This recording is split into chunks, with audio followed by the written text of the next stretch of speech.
నమస్తే, welcome to our channel. నేను సౌజన్య. జగన్మోహన్ రెడ్డికి గులకరాయితో దాడి జరిగింది కాబట్టి ఆయన బతికి బట్టగట్టారు బయటికి. కాబట్టి దీని వెనకాల దేవుడి స్క్రిప్ట్ ఉంది. ఏదో చేయడం కోసం, ఏదో జరగడం కోసం దేవుడు నన్ను బ్రతికించాడు, నేను బ్రతకడం వెనకాల దేవుడి స్క్రిప్ట్ ఉందని చెప్పేసి అని జగన్మోహన్ రెడ్డి అంటున్నట్టుగా ఒక కథనం వస్తుంది. దానికి సంబంధించి మనతో మాట్లాడడానికి, వారి విశ్లేషణని మనతో పంచుకోవడానికి ఈరోజు మనతో పాటు ఉన్నారు senior journalist, senior political analyst CS Rao garu ఉన్నారు. వారితో మాట్లాడదాం. నమస్తే రావు గారు. నమస్తే. జగన్మోహన్ రెడ్డి కొంచెం ఏ కైండ్ ఆఫ్ ఇలాంటి సంఘటనలు జరిగినా దేవుడి స్క్రిప్ట్, తాడేపల్లి స్క్రిప్ట్ అని ఏవో స్క్రిప్ట్ గురించి మాట్లాడుతూనే ఉంటారు. ఈ గులకరాయి ఘటనకు సంబంధించి కూడా దీనివల్ల నేను బతికి బయటపడ్డాను కాబట్టి దేవుడు ఏదో చేయడానికి ఒక స్క్రిప్ట్ రాసుకున్నాడు నాకు సంబంధించి, అందుకే నేను బతికాను అటువంటి స్టేట్మెంట్ ఆయన ఇచ్చారు అన్నట్టుగా కొన్ని కథనాలు వస్తున్నాయి సోషల్ మీడియాలో. దీన్ని ఏం ఉద్దేశించి ఆయన అని ఉండొచ్చు అని చెప్పి మనం అర్థం చేసుకోవాలి అంటారు. ఇప్పుడు ఏది జరిగినా మన మంచిగా అంటుంటారు కదా, బహుశా దాన్ని ఆయన ఇంకొక రకంగా తీసుకున్నట్టున్నారు. ఇంకో రకంగా తీసుకొని ఏదో ఒక పెద్ద స్క్రిప్ట్ రాయబోతున్నాడు, నాకు రాబోయే రోజుల్లో ఏదో పెద్ద స్క్రిప్ట్ నాకు అందించబోతున్నాడు, అందుకే ఇప్పుడు నన్ను బతికిచ్చాడు దేవుడు, లేకపోతే ఈ గులకరాయి తగిలినట్టయితే నేను ప్రాణాలు కోల్పోయినావాడిని. అది కూడా ఎక్కడ తగిలింది? కణతకి కన్నుకి పైన తగిలింది, మధ్యలో తగిలింది. కణతకి కన్నుకి పైన తగిలింది. అదే కణతకు తగిలినట్టే నా ప్రాణాలు పోయిండేవి, కన్నుకు తగిలినట్టే కన్ను పోయిండేది, వెనక తగిలినట్టే అక్కడ మెదడు పోయిండేది, నా ప్రాణాలే పోయిండేవి. చాలా ప్లాన్ చేశారు చంపడానికి, కానీ దేవుడు ఏదో భవిష్యత్తులో పెద్ద స్క్రిప్టే రాసి పెట్టున్నాడు, అందుకే నన్ను బతికిచ్చాడు, దేవుడు ఏదో పెద్ద స్క్రిప్ట్ రాయబోతున్నాడు అనేది ఆయన ఆశావహ దృక్పథం. ఓకే.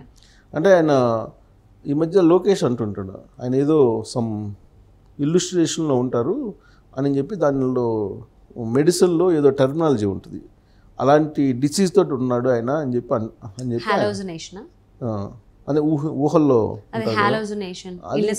ఇల్లుస్ట్రేషన్ అనేది మనం మామూలుగా అంటుంటాం కదా, దానికి వైద్య పరిభాషలో వేరే ఏదో చెప్పాడు లోకేష్, నాకు గుర్తు రావట్లేదు. సరే, ఏదైతేనే మొత్తానికి ఆయన అయితే ఊహల్లో తేలియాడుతున్నాడు అని చెప్పి అనుకోవచ్చు. ఇంకోటి ఏంటంటే పాజిటివ్ యాంగిల్ బాగా ఉంది, అవసరానికి మించినటువంటి పాజిటివ్ యాంగిల్ ఉన్నట్టు కనబడుతుంది. ఎందుకంటే నన్ను ఎవరో చంపబోయారు, నన్ను చంపబోయినప్పటికీ నేను బతికిపోయాను, నేను బతకడానికి కారణం ఏంటంటే దేవుడు పెద్ద స్క్రిప్ట్ రాబోయే రోజుల్లో నాకు ఇవ్వబోతున్నాడు. అంటే పెద్ద స్క్రిప్ట్ అంటే ఏంటి? ముఖ్యమంత్రి అయ్యాడు, ఇప్పుడు ప్రధానమంత్రి ఏమన్నా కావాలనుకుంటున్నాడు ఏంటో అంటే జగన్మోహన్ రెడ్డి అనేది అర్థం కావట్లా. పెద్ద ఇప్పటికన్నా కూడా ఇంకా పెద్ద స్క్రిప్ట్ ఉంది, దేవుడు ఏదో రాసి పెట్టున్నాడు నాకు, అందుకే నన్ను బతికిచ్చాడు అని చెప్పి చెబుతూ, ఇదేముందన్నా ఈ గాయం మహా అయితే 10 రోజులు ఉంటుంది, ఈ గాయం 10 రోజులు నేను బరాయిస్తాను, 10 రోజులు బరాయించిన తర్వాత ఈ గాయం మానిపోతుంది, దీనికన్నా పెద్ద స్క్రిప్ట్ ఉంది అని. అంటే 10 రోజులు ఈ గాయం పోతుంది అని అంటే 10 రోజులు ఈ స్టిక్కర్ వేసుకొని తిరగాలని చెప్పి డిసైడ్ అయిపోయారు. 10 days ఇప్పుడు ఈ స్టిక్కర్ తోటే కనిపించాలని డిసైడ్ అయిపోయారు పబ్లిక్కి. కారణం ఏంటంటే ఈ ఇన్సిడెంట్ బేసికల్గా ఏంటంటే ఒక పొలిటికల్ సింపతి క్రియేట్ చేసుకోవడానికి చేశారు అనేది ఇప్పుడు విపక్షాలు చెప్తున్నాయి. విపక్షాలు చెప్తున్నటువంటి క్రమంలో అక్కడ జరిగినటువంటి సంఘటన కూడా అలానే ఉంది, కావాలని క్రియేట్ చేసుకున్నాడా అనేది వంటిదే బలంగా వినిపిస్తుంది. అందుకే దీని మీద పెద్దగా రెస్పాన్స్ రాలేదని కూడా తెలుస్తుంది. అందుకే వాళ్ళ సొంత మీడియాలో ఫస్ట్ రోజు ఒక 2 పేజీలు కేటాయించేశారు, దీని గురించి కేటాయించేసి ఆ పేజీల్లో ఏం రాశారు, 45 degrees నుంచి వాళ్ళు గురిపెట్టి కొట్టారు, ఆ గురిపెట్టి కొట్టినటువంటి వాళ్ళు మంచి ఇంటర్నేషనల్ ఎక్స్పర్ట్స్, మామూలు అయితే ఇది చేసేది కాదు, ఇది క్యాట్ బాల్ తోటి కొట్టుండొచ్చు, లేదంటే ఎయిర్ గన్ తోటి కొట్టుండొచ్చు, వాళ్ళు మామూలు కాదు, ఎక్కడి నుంచో తీసుకొచ్చాడు చంద్రబాబు నాయుడు, బాగా ట్రైనింగ్ ఇచ్చి తీసుకొచ్చాడు, నొప్పి తగలకుండా స్పాట్లో అయిపోయేలాగా ట్రైనింగ్ ఇచ్చి పంపించాడు చంద్రబాబు నాయుడు అని చెప్పి 17 years సతీష్గా అని చెప్పి సతీష్ అనేది అప్పుడు రాలా ఇంకా, అంటే ఫస్ట్ డే ఉండినటువంటి కథనాలు ఇవన్నీ సొంత మీడియాలో. ఇప్పుడు ఫస్ట్ నుంచి కొట్టి తగలడంతోనే చంద్రబాబు గారే చేశారు, వాళ్ళే చేయించారని అన్నారు టీడీపీ నాయకులు. తర్వాత కొన్ని గంటల్లో సతీష్ 17 years ఒక మైనర్ బాలుడు చేశారని చెప్పి ఆయన పేరు తీసుకొచ్చారు, ఆయన అదుపులోకి కూడా తీసుకున్నారని చెప్పి వాళ్ళ పేరెంట్సే చెప్తున్నారు.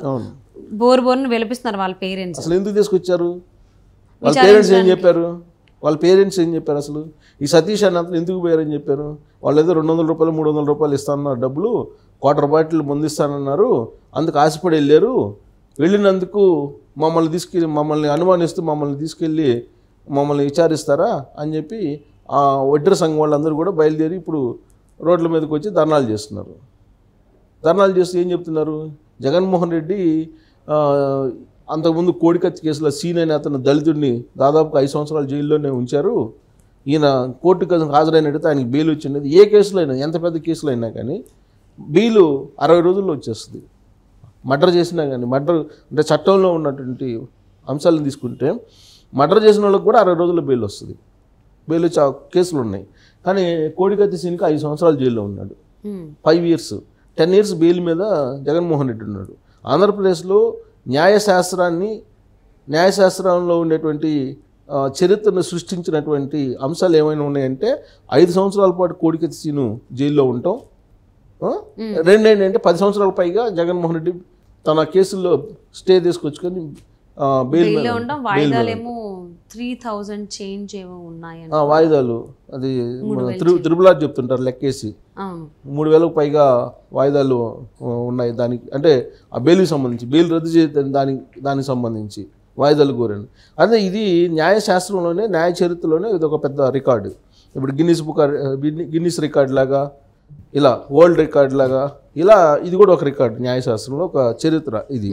సో ఇప్పుడు ఈ వడ్డెర సంఘం వాళ్ళు ఏమంటున్నారు, అప్పుడేమో 2019 ఎన్నికల్లో కోడికత్తి అని చెప్పి దళితుడిని సీన్ని లోపలేశారు, 5 సంవత్సరాలు బయట రానిలేదు. ఇప్పుడు మళ్ళా బీసీ వడ్డెర అంటే బీసీకి సంబంధించిన మైనర్ బాలుని తీసుకెళ్ళి ఈ కేసు బనాయించేటువంటి ప్రయత్నం చేస్తున్నారు. అంటే ఈ ఎలక్షన్లో ఇతని మీద చెప్పేసి ఇంకొక 5 సంవత్సరాలు ఇతను కూడా రానివ్వరా అనేది వదిలిపెట్టండి దయచేసి అని చెప్పి ధర్నాలకు దిగారు వాళ్ళు, వడ్డెర సంఘం వాళ్ళు. సరే, ఇది వడ్డెర సంఘం వాళ్ళు ధర్నాలు దిగేటప్పటికీ పోలీసులు ఏం చేశారు, ఆ ప్రెజర్ తట్టుకోలేక దుర్గారావు అని అతను పట్టుకొచ్చారు. సతీష్ని విచారించారు. సతీష్ తోటి వర్కౌట్ కాదు, వడ్డెర సంఘం వాళ్ళందరూ రివర్స్ అవుతున్నారని చెప్పి దుర్గారావు అని అతను పట్టుకొచ్చారు. ఆ దుర్గారావు ఎవరు అంటే తెలుగుదేశం పార్టీ బోండా ఉమా మాజీ ఎమ్మెల్యే, ఆయన ఆఫీసులో ఏదో పనిచేసేటువంటి వ్యక్తి అని చెప్పి అతన్ని పట్టుకొచ్చి అతన్ని విచారిస్తూ బోండా ఉమాకి ఈ కేసు మొత్తాన్ని చుట్టేటువంటి ప్రయత్నం చేస్తున్నారనేది ఎన్నికల కమిషన్కి వచ్చినటువంటి ఫిర్యాదు.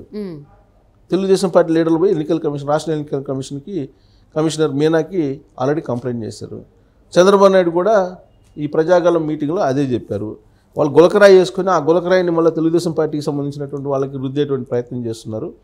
పోలీసులు వైఫల్యాన్ని తెలుగుదేశం పార్టీ మీద రుద్దేటువంటి ప్రయత్నం చేస్తున్నారని చెప్పి ఆయన అంటున్నారు.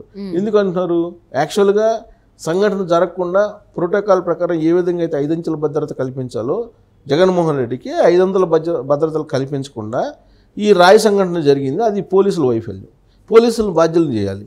ఎందుకనంటే అక్కడ రోప్ పార్టీలు లేవు, పవర్ ఆఫ్ అయింది. తర్వాత పైన ఉంటారు స్కై టీమ్ ఉంటారు, అంటే డాబాల మీద అటు ఇటు ఎత్తైనటువంటి డాబాల మీద ముందుగానే ఈ పర్యటనకు వచ్చేటప్పుడు రూప్ టాప్ సెక్యూరిటీ అంటారు దాన్ని.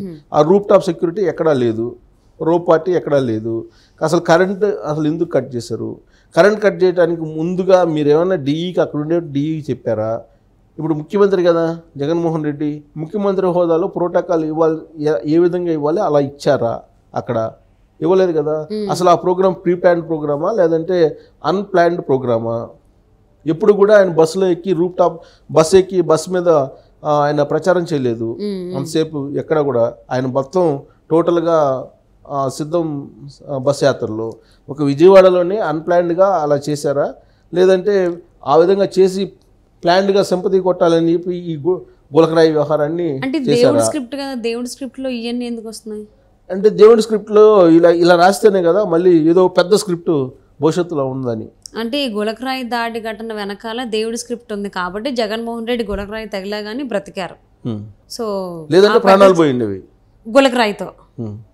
సో అంటే గులకరాయి దాడి తర్వాత జగన్మోహన్ రెడ్డి బ్రతికారు అని అంటే దాని వెనకాల చాలా పెద్ద స్క్రిప్టే ఉన్నట్టుంది. స్క్రిప్ట్ ఏంటి? ప్రధానమంత్రి, రాష్ట్రపతి? ఏమో రాబోయేటువంటి రోజుల్లో చూద్దామండి. ఎలక్షన్స్ తర్వాత అయినా తెలిసిద్దేమో లేకపోతే ముందే తెలిసిద్దో చూద్దాం. And thank you so much CS Rao garu. Thank you.